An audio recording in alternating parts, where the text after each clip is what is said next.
यहाँ ध्यान दो, हम लोग को जो कल का प्रीवियस टॉपिक ही हमारा क्या है, ट्रांसफॉर्मेशन ऑफ ए मैट्रिक्स। तो ट्रांसफॉर्मेशन का मतलब बताए थे, रूपांतरण शब्द होता है इंग्लिश, क्या बोलते हैं? रूपांतरण। हम किसका रूपांतरण सीख रहे हैं? मैट्रिक्स का, यानी कि अवयव का। हिंदी में इसको हम बोलते हैं अवयव, है ना। तो क्या कहता है देखो, अगर किसी, जब इसका फर्स्ट नियम कल समझा चुके थे, आज सेकेंड लॉ है और थर्ड लॉ।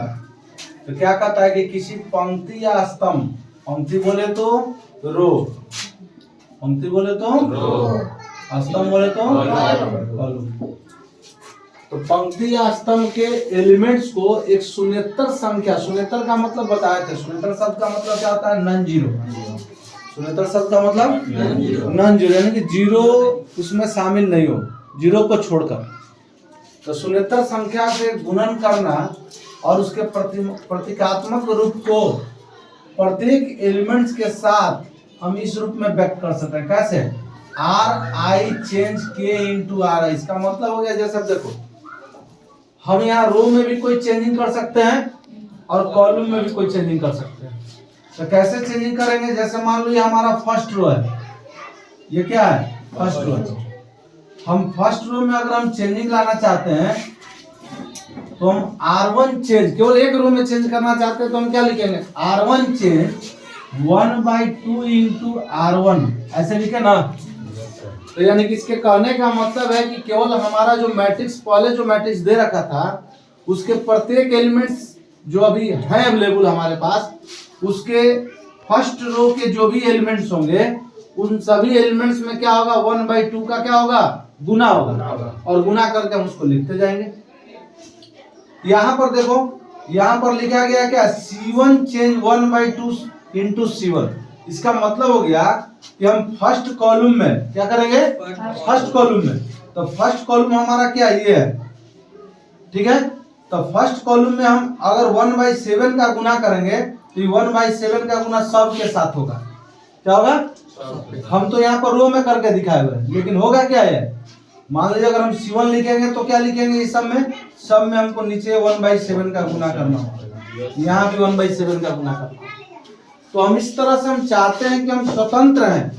हम जब उसका इन्वर्टेबल करने जाएंगे, ट्रांसफॉर्मेशन करने जाएंगे मैट्रिक्स का, तो उस कंडीशन में हम उसके रो या कॉलम में हम क्या कर सकते हैं? कोई भी चेंजिंग दिखा सकते हैं। ये हमारे पास देता है ये सुविधा, इसका कोई दिक्कत। अब आओ, तीसरा क्या कहता है कि किसी पंक्ति अथवा स्तंभ के एलिमेंट्स में, मान लो कोई भी रो हो या कोई भी कॉलम के एलिमेंट्स है, तो उसमें भी हम क्या कर सकते हैं कि दोनों को एक साथ भी चेंजिंग कर सकते हैं। कैसे चेंजिंग कर रहे हैं? देखो यहाँ पर क्या लिखा है? CI change CI plus K into CJ। इसका मतलब हो गया कि हम अगर मान लो हम यहाँ पर लेते हैं, जैसे फर्स्ट कॉलम लेते हैं, तो फर्स्ट कॉलम को क्या बोलेंगे? C1 बोलेंगे। क्या बोलेंगे? हम C1 में चेंजिंग कर रहे हैं। क्या चेंजिंग कर रहे हैं? देखो, C1 change C1 plus 1/7 into C2 कर दे रहे हैं। हुआ कि नहीं? देखो, CI plus K into CJ हुआ कि नहीं हुआ? तो मान लो जैसे अब हम क्या कर रहे हैं भाई, C1 change C1 plus 1/7 into C2, तो इसका मतलब है कि C2 के जितने भी एलिमेंट्स हैं, उन सभी एलिमेंट्स में किसका गुना होगा? 1/7 का। और 1/7 का गुना होने के बाद जो भी रिजल्ट आएगा उसको हम C1 के साथ क्या करेंगे? ऐड करेंगे, जोड़ेंगे, और उसको कहाँ लिखना होगा? C1 के जगह पर लिखना होगा। जैसे सपोज दैट, एक एग्जांपल के रूप में देखा जाए इस चीज को। जैसे मान लीजिए हम कोई मैट्रिक्स लेते हैं जिसके elements A B C D E F G H I और इस तरह से। अब क्या है, यहाँ C1 चेंज हम लिखे C1 plus A into C2, हम ये लिखे, कोई दिक्कत? तो अब C1 क्या है मेरा? देखिए, C1 ये है, ये सामने C1 के एलिमेंट्स हैं। तो इन सभी एलिमेंट्स में हम क्या करेंगे? C2 के प्रत्येक एलिमेंट्स के साथ A का गुना करके इसको जोड़ के लिखेंगे। कहाँ लिखेंगे? C1 के जगह में। तो जैसे अब देखिए यहाँ पर ए है C1 के जगह, लेकिन हमको C1 में किसको जोड़ना, A इंटू C2 को। तो पहले A इंटू C2 का मतलब क्या होगा, देखिए इसको पहले A लिखे और इसमें हम A से गुना कर रहे हैं, तो क्या होगा AB, इसके साथ ऐड करके लिखेंगे।